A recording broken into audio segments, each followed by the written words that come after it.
let's see, maybe I just want to make sure my advance is working. Okay. So just a little bit about Xeres. Xeres is named after the Xeres blue butterfly, last seen flying in 1943 in the North Bay area of San Francisco. It's the first butterfly known to go extinct because of man. The inset picture is a very close relative called the Fender's blue. Looks much the same. And unfortunately, that also is at severe risk of going extinct at this time.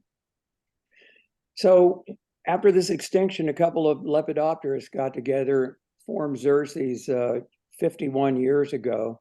And Xeres focuses on invertebrate conservation. You know, why does anybody care about invertebrates? Well, as E.L. Wilson said, they're the little creatures that run the world. From them, we get decomposition services, biocontrol, they're the base of many food webs, and of course, also pollination services.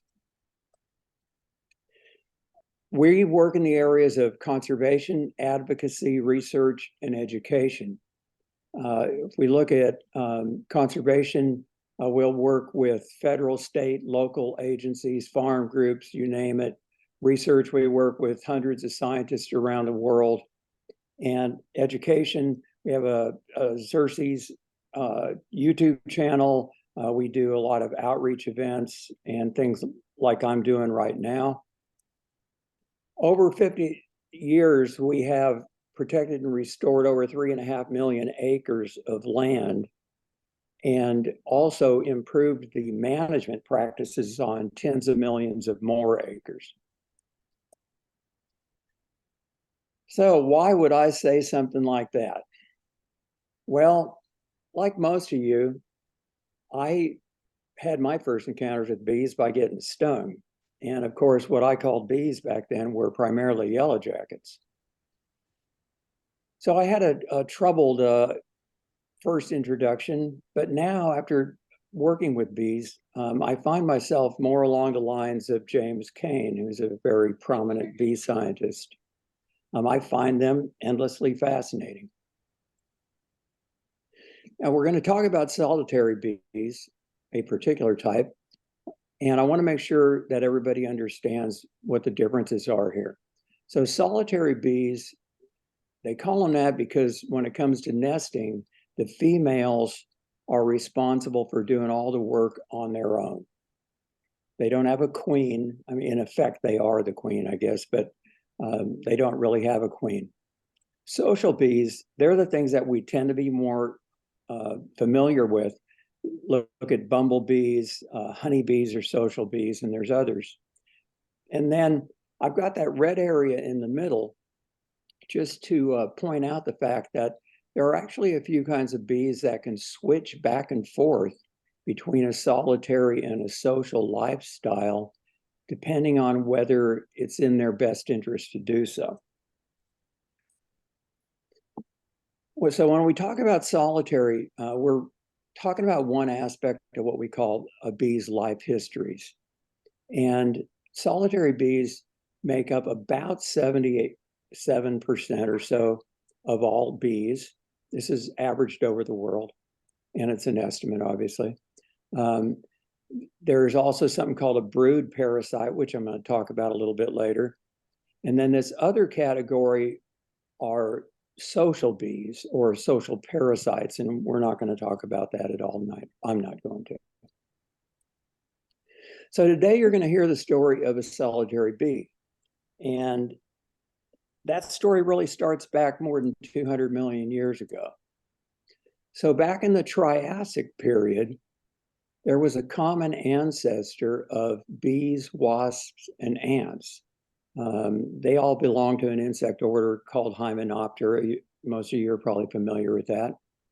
And this ancestor was, you know, back there at this time, very much different from what we would think of today as being any of these creatures, bees, wasps, and ants.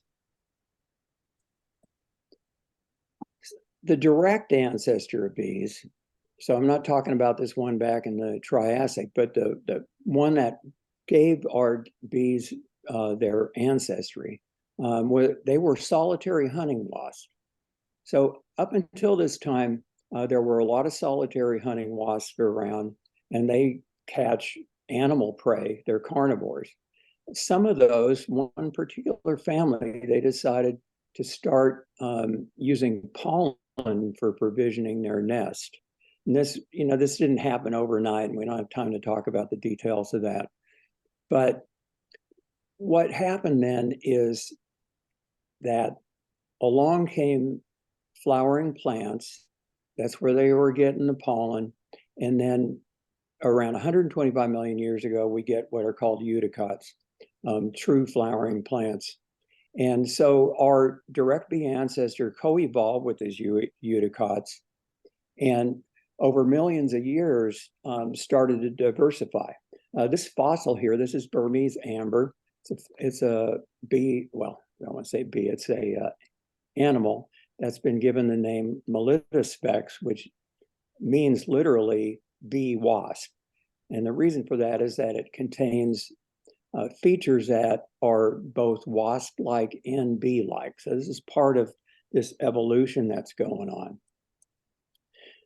I'm sure all of you have heard of the asteroid that went into near the Yucatan Peninsula and basically ended the Cretaceous period back about 66 million years ago.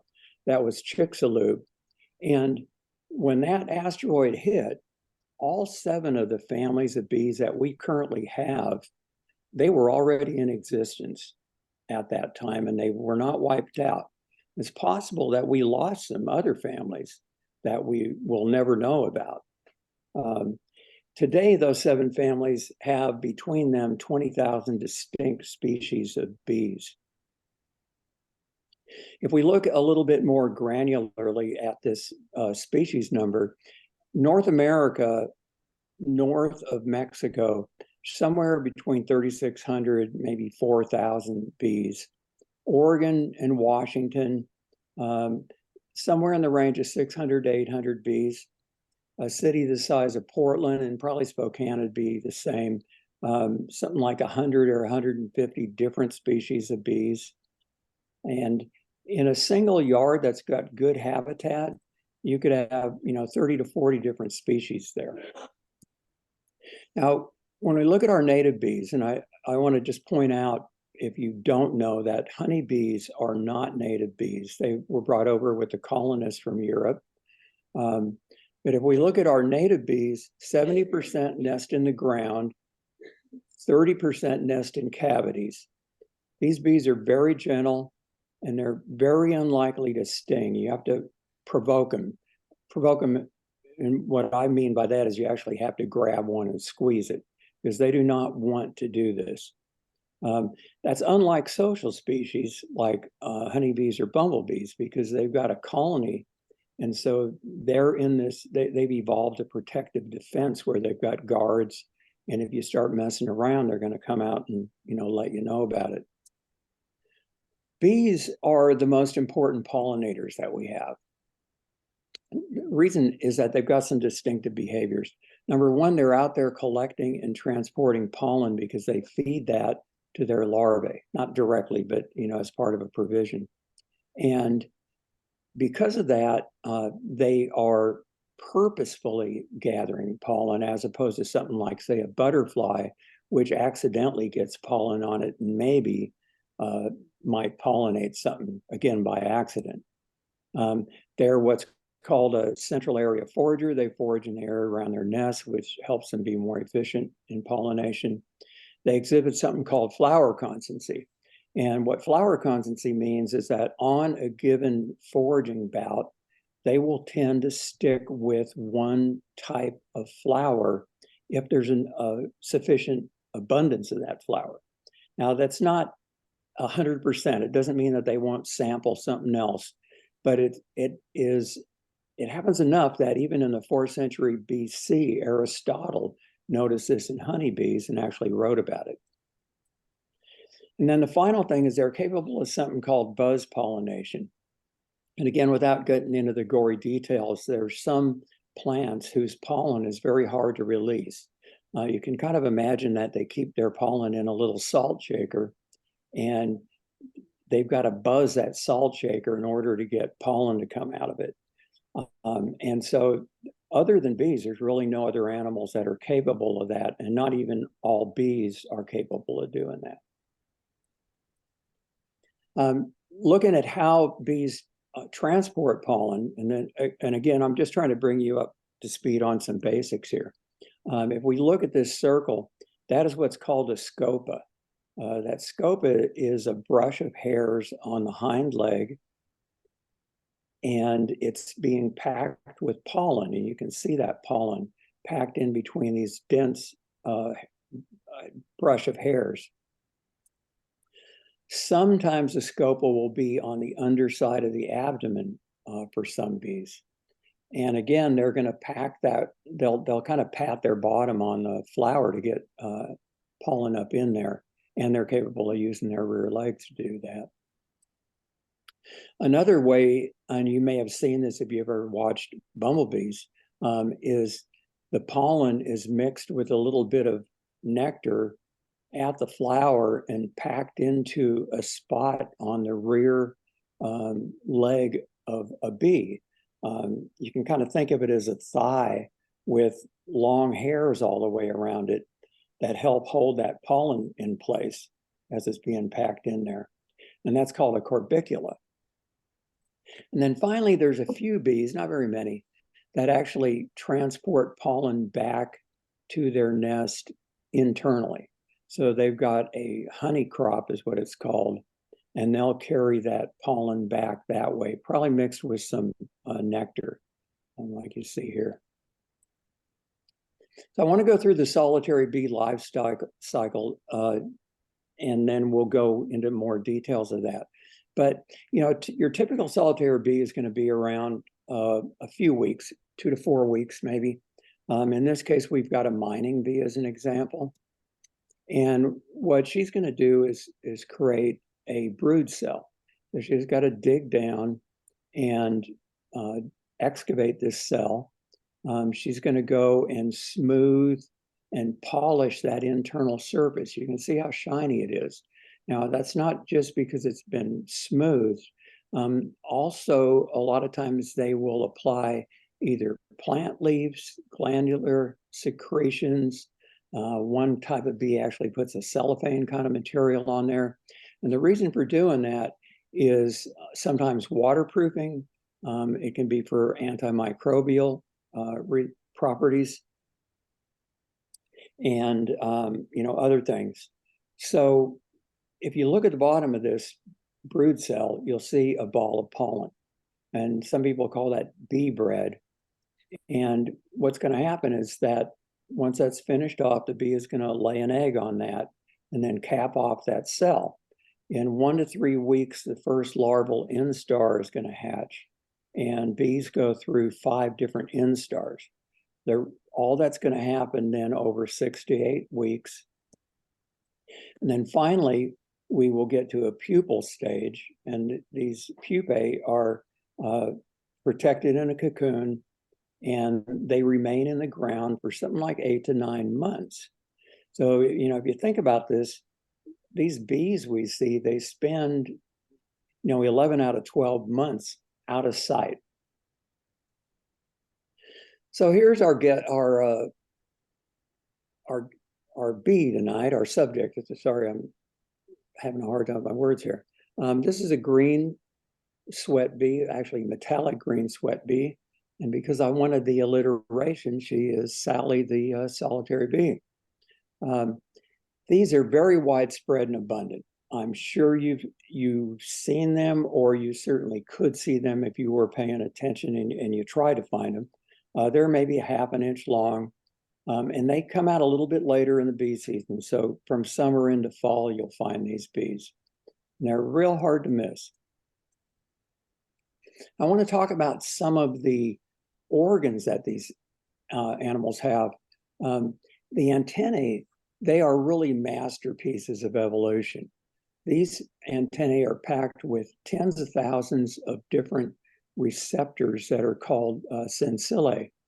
And if you look, it looks like a bunch of tiny little hairs, and the picture on the bottom is just a little bit of a close up of a different one, but to give you an idea what these look like. With all of these receptors, there's a number of sensory modalities that give rise. So one of them would be hearing.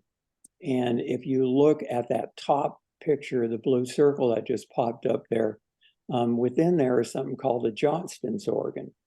And so that's sensitive to sound waves and vibrations, their sense of hearing. On the bottom, and then on the bottom where the circle is, those sensillae are giving rise to smell, taste. They can detect humidity and temperature levels. And on the back side of that antenna, on the tip, there are some special hairs that are very, very sensitive to touch. And so they can feel textures and shapes with those. Now, if you look at that circle, it looks like everything is the same on there. And I put an inset of a scanning electron microscope picture, and just to show that, in fact, no, they're not all the same. There's some other stuff going on there. So really, there's, maybe 5 different kinds of different sensory mechanisms on that antenna there. So, imagine with all this, imagine if you had a pair of these sticking out of the top of your head. Sometimes we say, gosh, if I only had an extra pair of hands, but that'd be pretty handy to feel things, smell, taste, etc. Now, the eyes, they've got 5 eyes. On top of the head are something called ocelli. They're sensitive to things like shadows moving across, but they're not very acute in their vision. The compound eyes on the side of the head, they're much better. So these contain thousands of individual facets that are called ommatidia. The number really depends on the bee. Sometimes it can be as low as 1,000 or over 10,000. And what these look like up close is like this. These eyes are very sensitive to motion. And that's why if a bee is ever coming after you, you shouldn't go waving your hands around and stuff. Just be still so you're not showing up. Near vision is not great, but it's good enough to recognize things like flower shapes, landmarks that they're using. And, this is kind of where they're at. They've got about a 2200 vision. If they were people, they'd be considered legally blind. But even though that vision's not great, they've got something else going for them. There's a group of those eye facets that are sensitive to polarized light. And the sun creates a band across the sky. The band is a polarization band, and it has a relationship to where that sun is. So this can be used as part of basically a GPS system. So the bee has short-term memory of landmarks. It knows, where the sun is with respect to those landmarks, and can use this as a navigation computer. And they do this. I want to talk about, we saw our bee in that very first photo. She's sticking her head out of the ground. Well, most of the time, most species, males emerge before females. So they're out there ready to find a receptive female. Sometimes they perch and just watch for a female.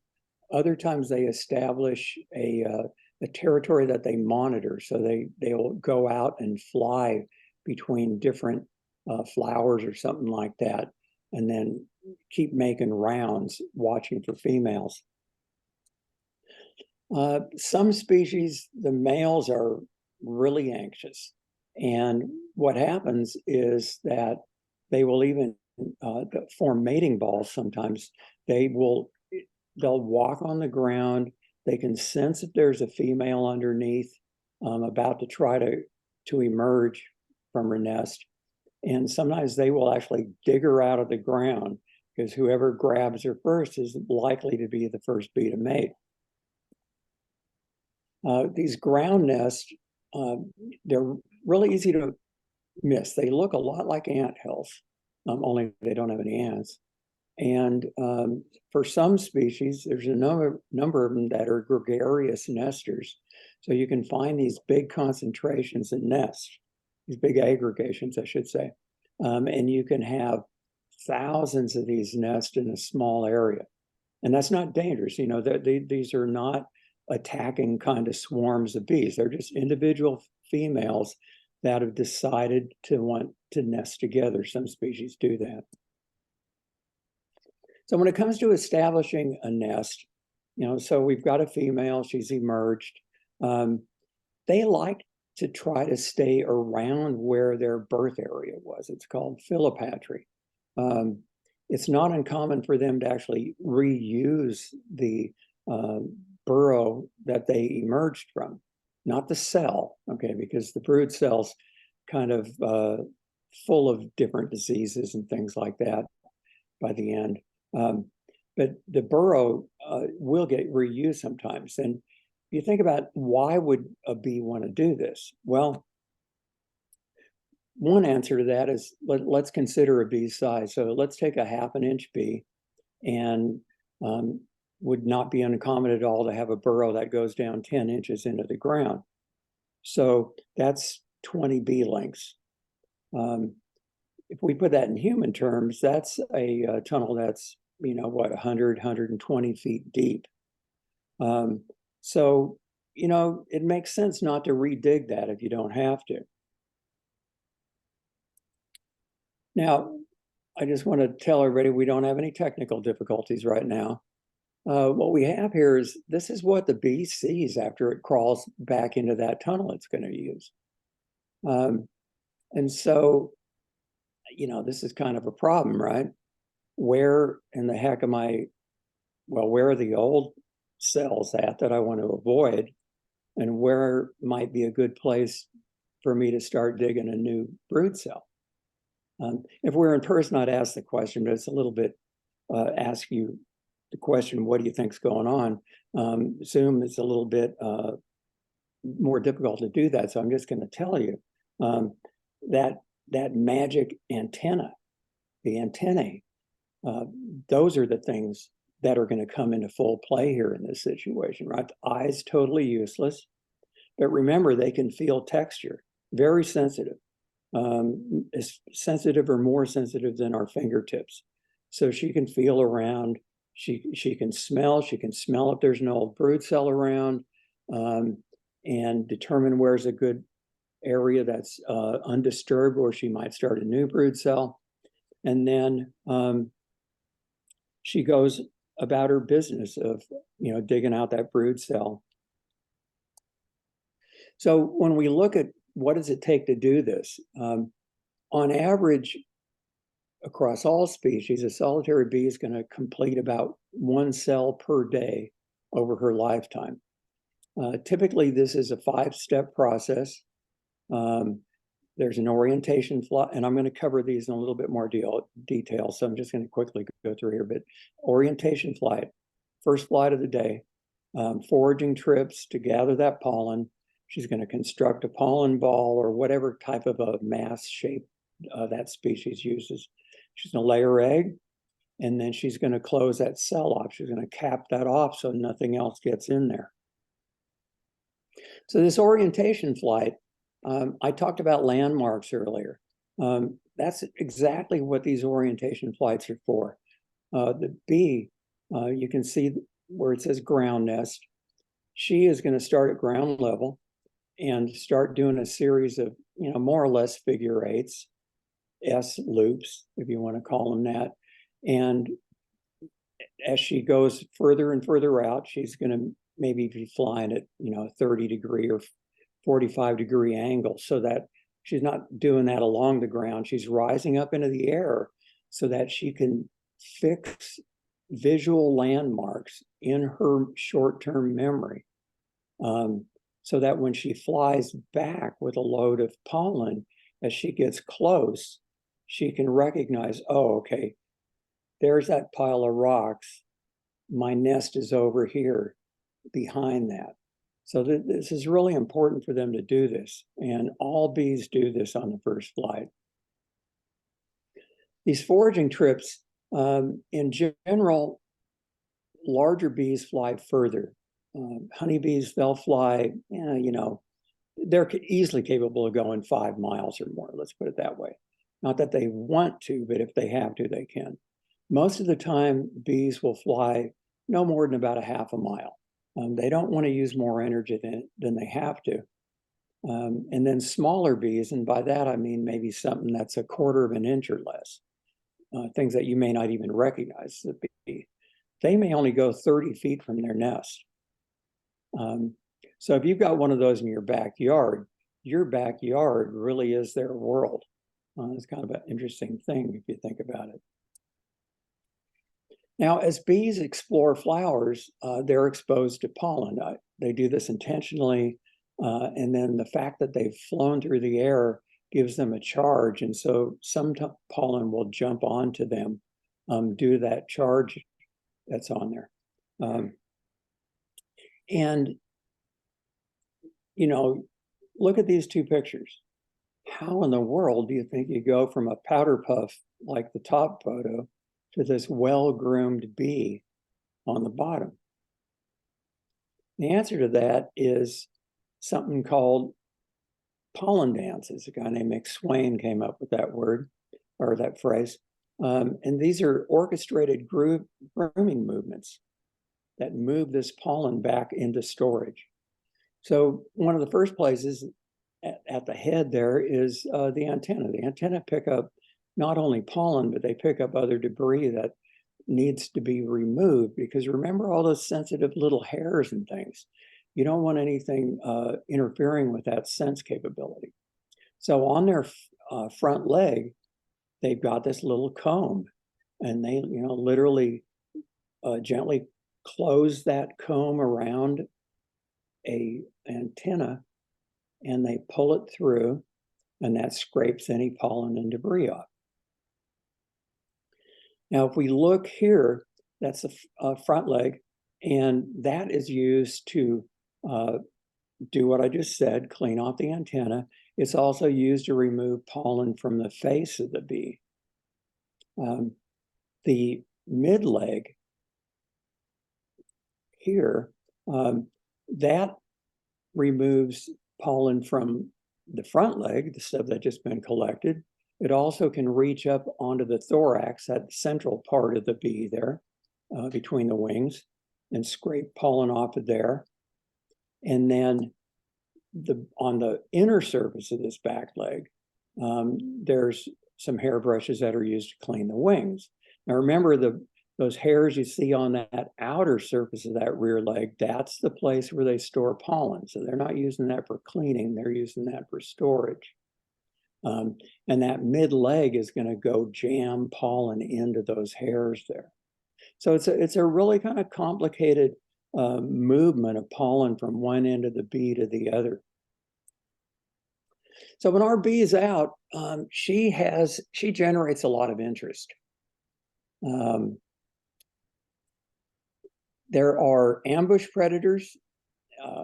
Crab spider is an example of that. Something called an assassin bug, and also another one called an ambush bug. And all of these would just love to get close, for that bee to get close enough for them to grab her. So they wait motionless until the prey is within reach, and basically grab it and inject it with venom and digestive enzymes. And, one way to imagine this is just, I'm sure you've seen these little juice boxes with a straw on one end. And they're basically, turning their bee into a milkshake. And then they discard the husk afterwards. Wanted to note that some of these assassin bugs, this middle picture, they specialize on adult bees. And they're actually pretty crafty. They go and put plant resins, sticky resins on their front feet so that they can grab and hold onto a bee a little bit more easily. Now, there are also active predators, not ambushers. So the robber flies, they grab bees in flight and a lot of other things. Bee wolves, these are wasps that, they're solitary wasps that specialize on bees. That's how they get their name. And they wait, grab a bee, paralyze it, and take it back to their nest. And they use that as a provision instead of that pollen ball that you saw earlier. And finally, there's something called a thick-headed fly, a canopid fly. And these are really interesting. These are, endoparasites. And the way they work is, if you look at that bee wolf, you'll see on the abdomen the yellow and black stripes. And those black stripes, those are actually dark membrane between these yellow shells. Okay, so that abdomen's got 6 pieces to it. And each one of those pieces has a heart. It's a relatively soft membrane. And so the canopid fly, it basically grabs a bee in flight and it tries to jab its ovipositor into that soft membrane and insert an egg. And they can be, pretty good at doing that. And I'm sure many of you have seen the movie Alien. And, that's really what goes on here, right? You think about, you're standing there, something jabs you between the shoulder blades where you can't do anything. And pretty soon, you get consumed from the inside. So another thing that happens are bees pick up all kinds of things on flowers. One of those is called a triungulin. It's a phoretic. That means it uses an animal to transport it. It's a phoretic parasite, and it's a beetle larvae, actually. And if you look at this circle very carefully, you can see a triangulin on that flower. And that's what it looks like if you really zoom in. And this guy's just waiting for a ride. So what happens here is they can get attached to a female. The female bees then will bring them back to the nest unknowingly. And once they get there, these triangulins just drop off, and then they're on a search mission to find pollen and or bee larvae. So, they may kill the larvae outright, or they may eat the pollen stores, and the bee doesn't have enough pollen to actually turn into an adult, if there's enough of a population of these things. This is an example of what these look like. This is a male bee, and the reason it's so heavily infested is that males spend more time on flowers than the females do. So I want to repeat something. 4 to 5 foraging trips is what it takes typically to do a pollen mass. And I want to just, think about these predators that we talked about just a minute ago. Each time this bee goes out, she's going to be subjected to, potentially an attack. And if you look at that, let's say a crab spider is, successful 1% of the time. So you say, oh, well, no big deal, 1% of the time. Well, if I make 80 to 100, because I've got 20 cells in my lifetime, right? If I make 80 to 100 trips, and there's a 1% chance each time, that can give some some consequences that this bee doesn't want to have. So predation is a real, big issue here. I want to point out a couple of things. On the top, we've got this pollen ball that, people talk about. But pollen mass is are not all like a ball. Like species even have a very liquid pollen mass, and they lay their egg up on the wall in that brood cell. And after it hatches into a larvae, the larvae then will go down and basically float on top of that liquid, turn its head down and feed on it that way. I want to go back, show you a little bit closer what that cell closure looks like, because the earlier picture didn't have this. So this is a cutaway of a brood cell. And in that circle there is a plug. If you look closely, you can see where, I don't know if my little, no. Hold on, I'm trying to get a pointer to come up. Well, sorry, let me quit messing around here. If you look closely here in the center, you can kind of see there's some structure to that. But the bee's going to put this plug in, and the details of that closure vary a little bit by species. It's not a hermetic seal, right? The larvae have to breathe, but it's a very tight seal. It allows some oxygen to go through. So that was the last step. So a lot of times, some bees will go at the end of the day and basically tank up on nectar and pollen.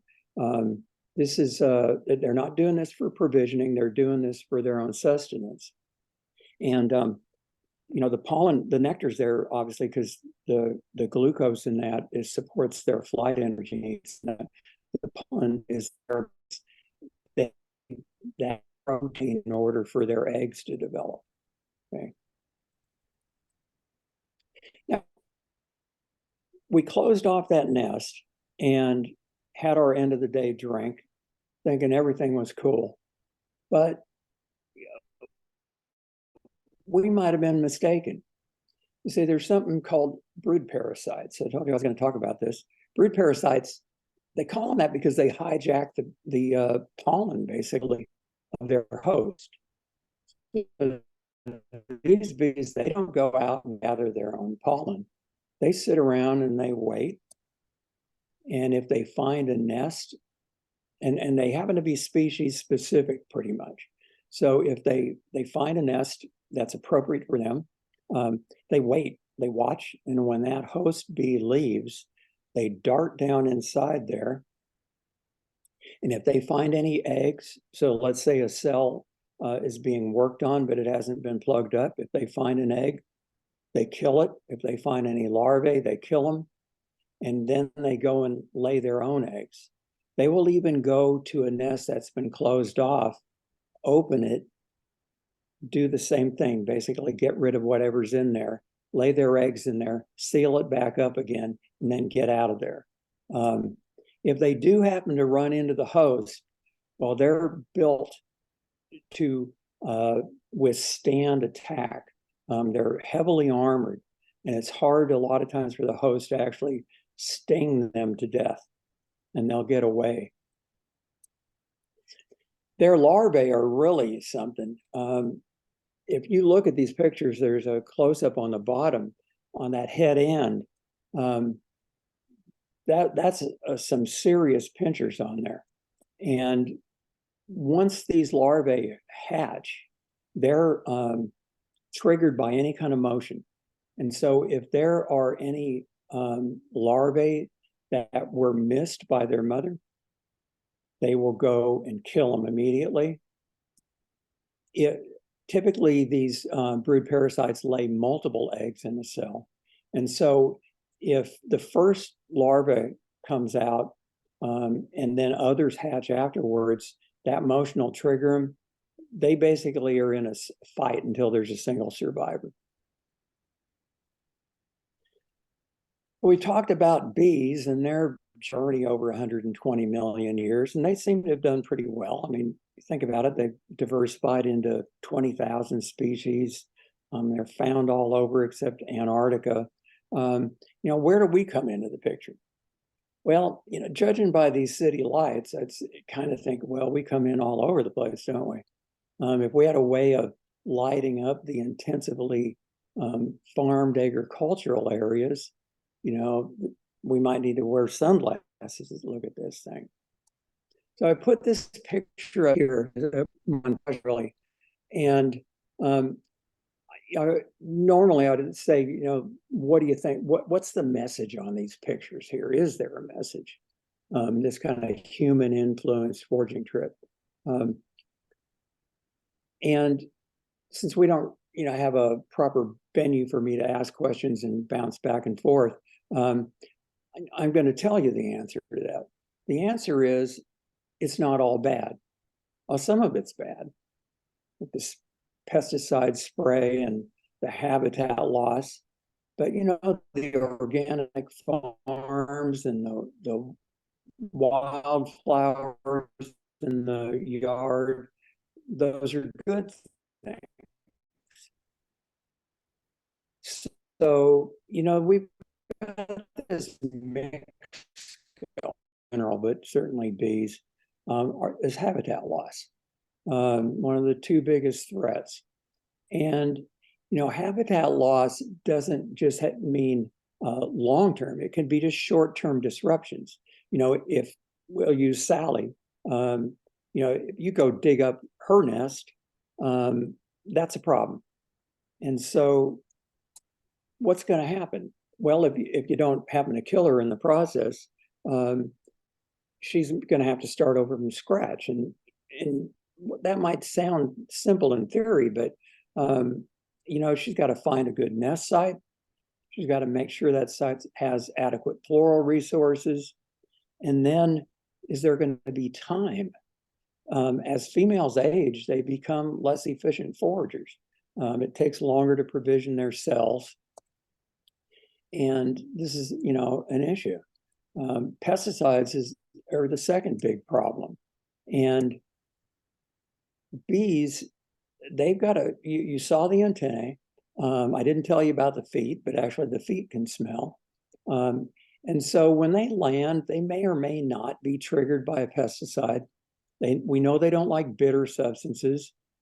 Let's say in this instance, our bee lands and doesn't like it for some reason, she takes off. Some other bees are not going to be so lucky, maybe. So some of them are going to die and some of them aren't. But there's other issues with pesticides. And so they can do something called a sublethal effect. And when we look at sublethal effects, these are things like impaired learning and navigation. And literally they've written papers on this, and they've done studies in the field. And these bees can forget how to recognize their landmarks. Their immune systems can be affected, and then they can have an overall lower reproductive success. And that's kind of tied with smaller offspring, because that lowers the reproductive success rate overall. But there's other factors that are going on there too. And this aging thing it's very real. Just like us, they go through this aging process. We look at these two wings here. I look at the top one, I immediately know that bee has just emerged. It's just in pristine condition. Look at the bottom. Well, that's a worn bee. You can kind of judge how long she's been out by that. Where that red line is, I've actually seen wings that have worn almost all the way to those veins that you see. And that happens from, hitting rough surfaces and things like that. So, I don't know if they get arthritis, but they wear out like we do. They work themselves literally to death. I don't mean just worn out wings, but I mean just internally they wear themselves out. They've got one job, and that's just to try to lay as many eggs as they can.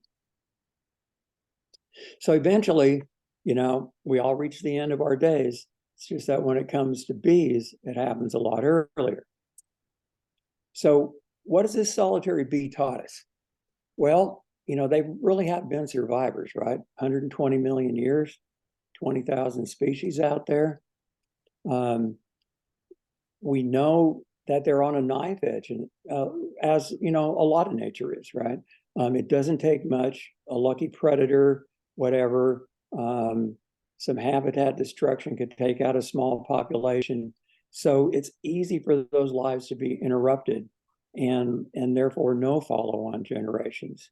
And, you know, unfortunately, what we've learned is that we're not making it any easier.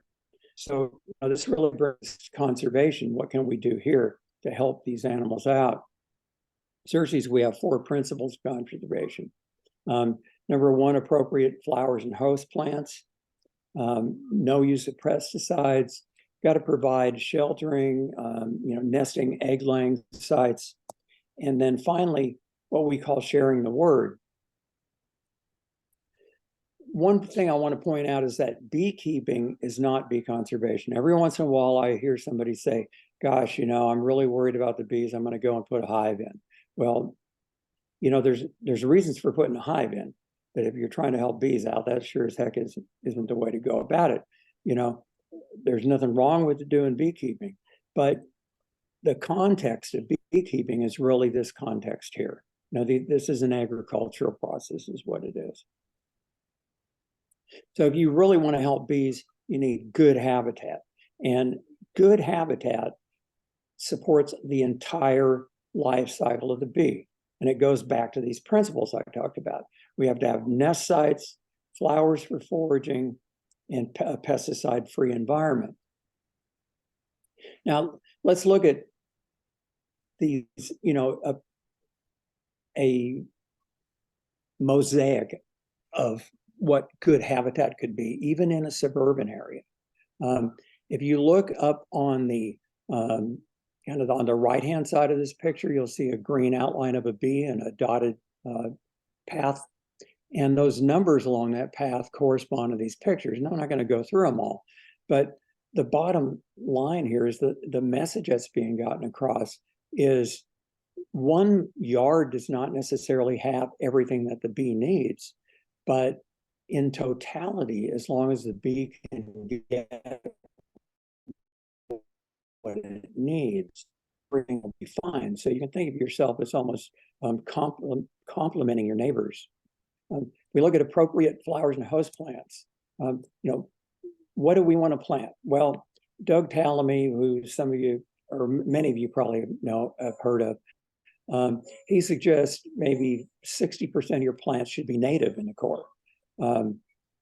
We've got to worry about the bloom period, because although solitary bees, you know, the subject of the night, they come out for short periods of time, and they come out from, you know, early spring all the way through fall. You never know when they're going to be there. So you've got to have flowers that are there from, you know, early spring through fall. Colors of flowers, some colors are less attractive to bees. Best thing to do there is just, you know, pick up a good book on plants for pollinators, and it'll tell you. Red is a color that people argue that, okay, it is or it isn't good for bees. There's a lot of detail behind why that happens to be. And, you know, this isn't the place to go off on a tangent on that, so I'm not going to do that. You want to have a diversity of shapes and species in your flowers, because different bees have different requirements. They have like different tongue lengths. So this little agapostemon that we see on this flower here, it's a short-tongued bee. It's very happy with this kind of open flower. If you think of, you know, a flower with a really deep corolla, this bee is not going to like that because it won't be able to reach the nectar. But long-tongued bees, on the other hand, will. So diversity of flowers is important. Drought tolerance, of course, is something that we have to think about. And so to kind of hit this diversity, just to show you real quickly here, bee number 9 on the left in the middle row there, short-tongued bee. It would love to be on flower, this rose up at the top, this wild rose or the sunflower. And bee number 10 right next to it, look at the length of that tongue, right? If it were to try to go and collect nectar and pollen off of that sunflower, it would literally be walking on its tongue. But the columbine next to the sunflower on the left, different story. So this is why we need diversity. Garden plants, they're okay, ornamentals, if you want to call them that. if you choose them carefully, as long as they're a good pollinator plant. Doug Tallamy, again, I'll quote, it's not the presence of non-native plants that destroys a food web, it's the absence of native plants. And that's why it's so important to try to have, more than half of your plants be natives, because our bees have co-evolved with these plants and they've developed relationships so that they kind of tend to want a specific kind of plant a lot of times. There's such a thing as a double-flowered plant. And this is something that's really been bred through mutations. Basically, they keep mutated plants and stamens turn into extra petals. And you eventually end up with something that looks like this sometimes. And these are pretty much worthless for bees because, bees don't carry crowbars around. And so, when they find something like this, they got no way to pry these petals apart. And so, these are just best avoided unless you're just putting them in because you think they're really pretty and you've got other stuff for pollinators. So just to reiterate, native is the best thing, and you want to have bloom from late winter through late fall. And that's kind of the left to the right as you look at these flowers, if you recognize some of these species. So lawns, there's a guy named Dave Goulson has a book called Silent Earth. He's a very famous bumblebee scientist, and he's got a chapter called The Green Desert. And it's a very appropriate name. In the US, we have 70,000 square miles of lawns. That's, a state, say, the size of North Dakota. And so they're pretty much worthless as a turf. There's other things you can do. You can put in an eco lawn or some kind of a meadow. In a place like Spokane, you of course have to, work with local nurseries to find plants that are suitable. They may go dormant in the summer and then recover in the fall, and obviously in the spring they'll be okay. Or you can apply benign neglect. Now this is part of my front yard a couple of years ago, and in the summer, and this is the middle of summer, and I just let it go. The grass doesn't get too out of hand, and clover and birdswood trefoil and stuff kind of doesn't get too annoying. And you can go a step further, of course, just yank out some lawn. I did this past year. I'm in the process of trying to take out sections of lawn, and so this is benign neglect that turns into more of a pollinator habitat. Pesticides, what are we going to do here? Well, first thing I'll tell you is don't use them. And well, maybe you feel like you have to do it. I'm not here to judge you or tell you when you can and can't do that. But I want to, please ask that you minimize the use, read the guidance very carefully. But you have to understand that even if you follow the label instructions, there's limited protection for native bees. There's a lot of reasons for that. I can spend 10 minutes talking about that. But let's just say that, one of the big things that changes between species is size. When they test pesticides, they test them on honeybees. Honeybees are fairly large bees as bees go. And so a small bee, because of the differences in surface to volume, they are affected much more strongly by the same dose application of a pesticide. So something may in fact be safe for bees. I hate that word, I hate to phrase it that way, but some people do. But that doesn't mean all of them. You want to be particularly careful about something called systemic pesticides, neonicotinoids. These things get into the plant tissues. A lot of big box nurseries in the past carried plants that were exposed to systemics. There's been pressure campaigns, so it's gotten a little bit better, but you always want to ask. And you're really better off going to your local nursery and ask them, have these been treated with systemics? They will stay in that plant tissue for months. When it comes to a woody shrub, they could be in there for years. and it can get into the nectar. And, this is going to kill the stuff you're bringing it home for. What do you do about the pests if you can't use pesticide? Well, we know that a diverse ecosystem is a resilient ecosystem. We also know that 98% of insects are beneficial. Only about 2% that are really categorized as pest species. And then you want to just learn to tolerate a little bit of plant damage. So you got a couple of holes in your leaves. That just means it's being used. It's not sterile. The more diversity you have, the more resilient you're going to be to pests. Out in nature, when pest populations or when any population, I should say, gets out of control, something comes and eats it. There's these boom bust cycles. Nature takes care of itself. So you want to get your yard to being more like nature. Go native. Another really important thing about native plants is that they co-evolve with your local insects. So they've got defenses that they've built up over hundreds of thousands or, millions of years that, make them able to tolerate these things. So nesting, egg laying, and sheltering sites, bare ground, you don't have to have a big area. These red circles, these are all mining bee nests. Now, this is in my backyard. It's about a square foot or so.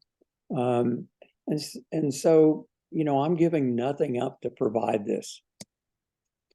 Tunnel nests, plants that have a pithy stem, and you can go onto Xeres and just look for save the stems, or you can Google save the stems and find out more about this.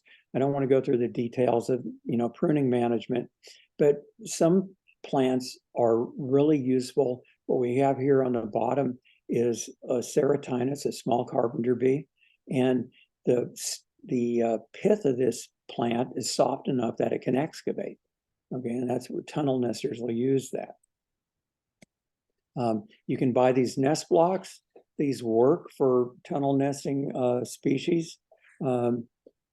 Don't put too many of them in one place because they draw predators. And clean them out each year with soak them in bleach solution or something like that, because they get parasite buildup.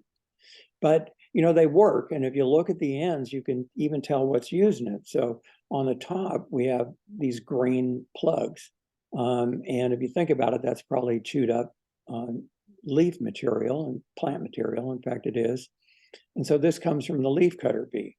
Leaf cutters are the ones that had that scope, that pollen under the abdomen, if you remember that bee. And the bottom here is a mason bee. As the name suggests, they use mud for their plugs. There are a lot of resources available at Xeres. If you go to xeres.org, go to resources, and then Pollinator Conservation Resource Center, and then click on your region, you'll get this pop-up, these blue bars here. And if you click on those, each of them have a number of different guides, brochures, etc., that you can download and print out for your own use, or you just read them online. Lots of really helpful information there. Xeres has a number of very good books. And then finally, sharing the word. We want you to be an advocate. Some of the things you can do, you go to bringbackthe-pollinators.org. There's a pledge you take, and enter your address, and you're on the map of the nation. You can see all the others that are doing this.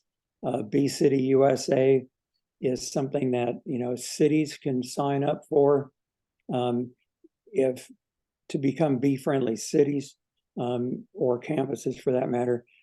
If you have any interest, you could contact Gary. He can give you my email, and I can give you more information. XKids is a great program. You can go on xeres.org/XKids. This is maybe a, 10 or 15 page workbook. It gets our youth out into nature going through exercises, and at the end of the day, they can turn this workbook in and get a badge that says that they're an X kid. It's very popular. And then for those that are interested in community science, Xeres has a number of programs, Bumblebee Watch. There's other organizations out there have the same thing. Okay, we're not in Oregon, so we'll skip that license plate. Xeres has a new podcast called Bug Banter, and that's worth listening to.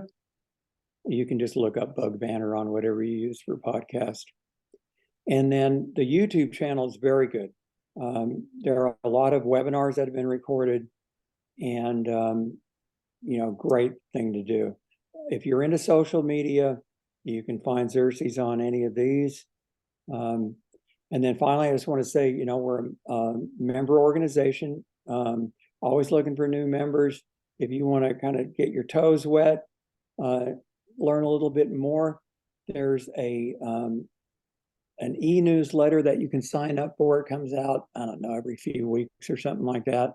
It's a pretty good little newsletter. If you don't like it, you just hit unsubscribe. I'm going to experiment with sending an email to Gary that has a form that you can sign up for this. And if you have any interest, I encourage you to please do it. All you need to do is enter your name and enter your email address. It's not going to go anywhere but to Xeres, and you can get an idea. Finally, for this particular presentation, I just want to make an acknowledgement. I got really inspired by this book, The Solitary Bees. Read it 3 times. And then James Kane, he's the person I quoted early on. He gave me some tips on how I might, better create this presentation. And finally, thank you for taking the time to listen to me. I hope everybody's still there because I can't see. I'm going to stop my share now. Oh, I see a frozen. Are we there? Okay.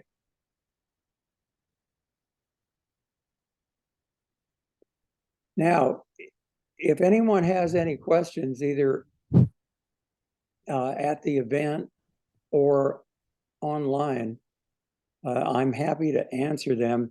I'm not sure the best way to do this. Since I'm not a host, I don't know how it would work if you do a hand raise thing, because I'm not, although if you will here in the room, we have a microphone we can pass around. If anybody,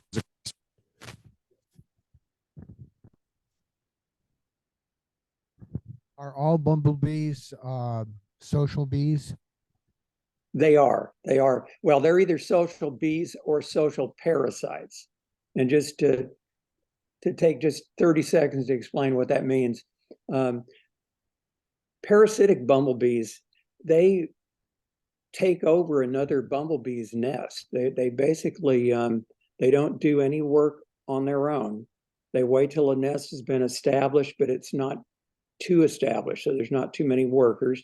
They get in there, they typically kill the queen, and then they start laying their own eggs, and the workers take care of the that parasite's eggs and raise the larvae, and that's how how they reproduce. All she does is lays May, drone, and what's called gyne, which will be next year's queens. She doesn't produce any worker eggs. So, but yes, in a sense, all bumblebees are social bees, and for sure, none of them are solitaries.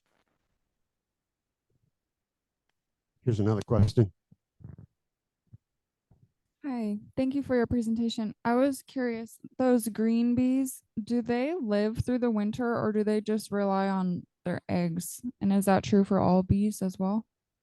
Yeah, so okay, so all bees overwinter as okay. I forgot to normally when I talk, I tell people at the very beginning, I say, okay, most of what I say tonight's true. And the reason I say that is because, well, with 20,000 species of bees, you can kind of figure that there's different ways of doing things. So the picture I showed you of the pupa in a cocoon, that is the typical way that bees overwinter. Some bees, the ones that come out early in the winter, they actually overwinter as adults. So that pupa will actually go and transform, in those species, that pupa will actually go and transform into a full adult. And she will stay underground, or he at that stage will stay underground in that adult form. Or they can be a pupa that is wrapped in a cocoon. And then there's still another third way, which is the preceding stage is called the fifth instar larva. That has got a really thick skin so they don't desiccate. They can stand, overwintering without drying out. So really there's three different ways, but it'll never be an egg and it'll never be those early larval forms. Does that answer your question? Yeah, thank you. There's some chat questions too. Oh, yeah, now that I can probably handle. Let's see here. If I can get it to pop up, show chat. Okay, let me scroll to the top here.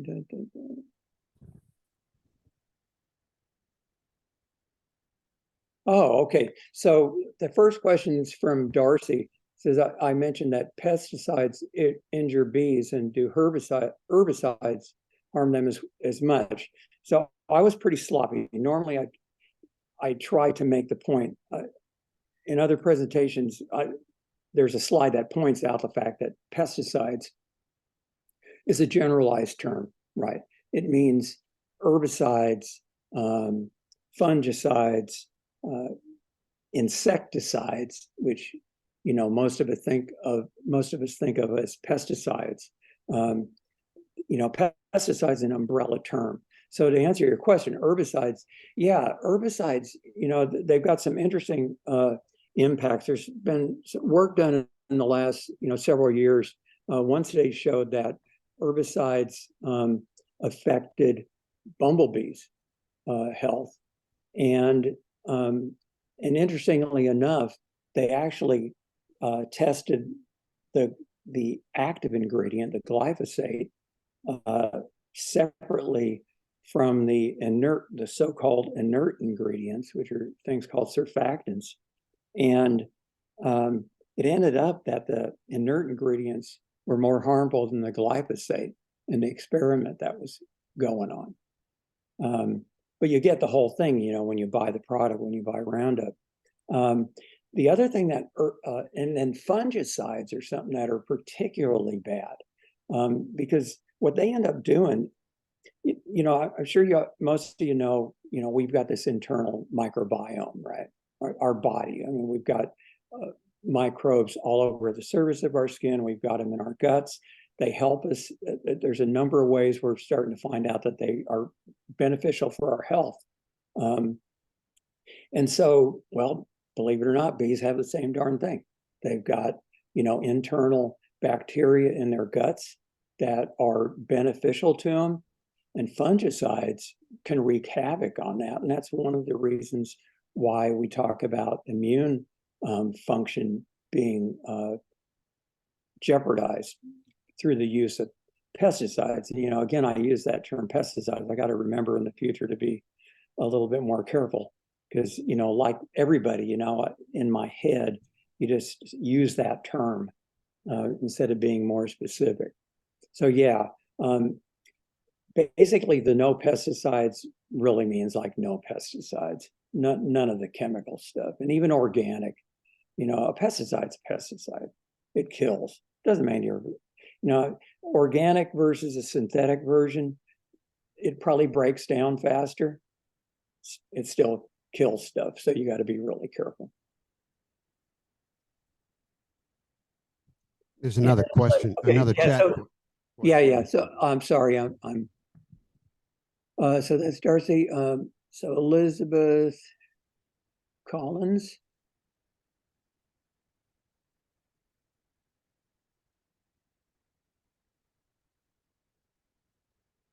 Okay, so Elizabeth, so you read that having many of one species of native plants is better than many varieties of plants because it provides enough food for a species, and I assume you mean of bees, thus not requiring them to travel a lot to find other acceptable species. So you know, the short answer is this is totally wrong. I don't know where you read that at. And there's a number of reasons for that. I'm not trying to be flippant. You know, I tell you, you know, if you want to have a diversity of bees, you got to remember that they co-evolve with plants. And one of the things I didn't get into is that we have what are called generalist bees and we have specialist bees. Generalist bees, like honeybees and a lot of different solitary bees, are capable of taking and using pollen from a variety of different plants. Any bee will take nectar from anywhere they can get it. That's not an issue. It's the pollen that's the thing. And so pollen can be toxic to some bees. And so we get to where there's these relationships. When you go away from a generalist, you get into these specialists. There's one group of specialists, they call them oligolectic, which means they eat from a small number of species, maybe 10 or 12 different, you know, plant species or some related genera or something like that. And they can tolerate those pollens. And then there are a very few that are what we call monolectic species, and they will literally only use one kind of plant. And that kind of goes along with what you're, you know, the last part of what you wrote down there. So there might have been a little confusion just, you know, somewhere along the line in what was written that you read, or just, you know, remembering it or something like that. So in that case, even then, you're always better off to have a diversity of plants. I mean, no one is ever going to tell you that that's not a good idea. What they'll tell you is that when you put plants in, native plants, don't just put one or two. You really want to put, you know, I can't think of the term off the top of my head, but, you know, 5, 8, 7 plants, you know, a bunch of them in one little area there, you know, 3, 4, 5 feet kind of diameter or oval or something like that. So you've got enough there that, number one, when they're flying by, they get attracted to that color splash. Because when they're cruising, looking for forage areas, that's the first thing they detect are these colors against the green or brown background. So you know, so if you've got a single flower, they're not going to see that most of the time. I hope I didn't get too sidetracked. Does this kind of answer your question okay, Elizabeth? Are you there? Okay. Well, she'll have to respond. Okay. Okay. Chat, I'm probably. going to keep going on here. Okay, for pests, oh, Shakely, gosh, they've been around a long time. Oh, basic H, they still have that stuff?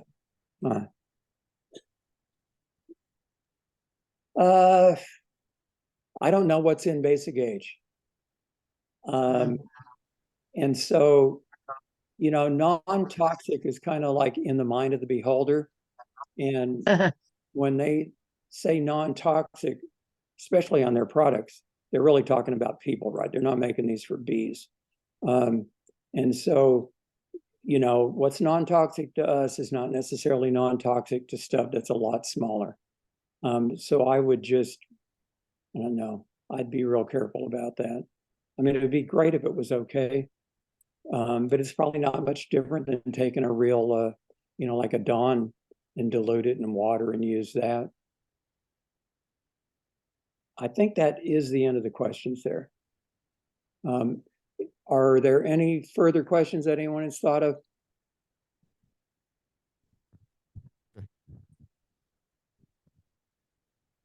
One more question. Okay, sure.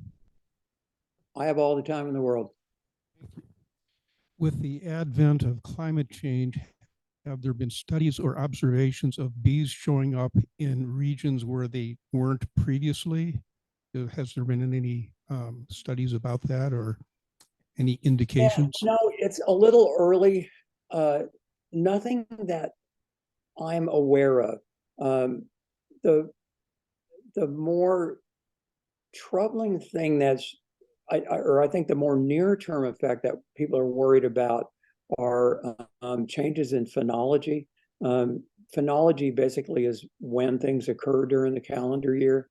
It's, the stuff that naturalists have been journaling about for, hundreds of years, saw my first this or that, February 27th. And so there's a thing called phenological mismatch where the cues that a flower uses, or a plant, I should say, uses to know when to flower, start to decouple from the cues that a bee uses, for instance, to know when to emerge out of its nest. And so there's this kind of near-term concern about, well, what happens when a bee pops out and there's not a flower? If you've got a diversity of flowers, it's less likely to happen, especially if it's a generalist bee. But what if that bee is one of those monolectic bees or oligolectic bees that can only use a few kind of plants? Now it's much more of a chance that there's going to be an issue. My standard presentation, I actually go through an example of that with a phenology wheel that, shows things happening over the year. But, the short answer is nothing that I'm aware of yet. But I mean, everybody knows, if you're in the Northern Hemisphere, you either go further north or you go higher. And if you go higher, sooner or later, you run out of high or you run into rocks and ice. And if you move north, that's something that you can do as long as you've got corridors for that migration to happen. Right. And as long as the dispersal can happen quickly enough. And it's real complicated, which is probably why there's not really, studies that I'm aware of, because the plants are going to be trying to move along with the bees potentially, right? Plants disperse more slowly, but they are able to disperse over time. That's really complicated.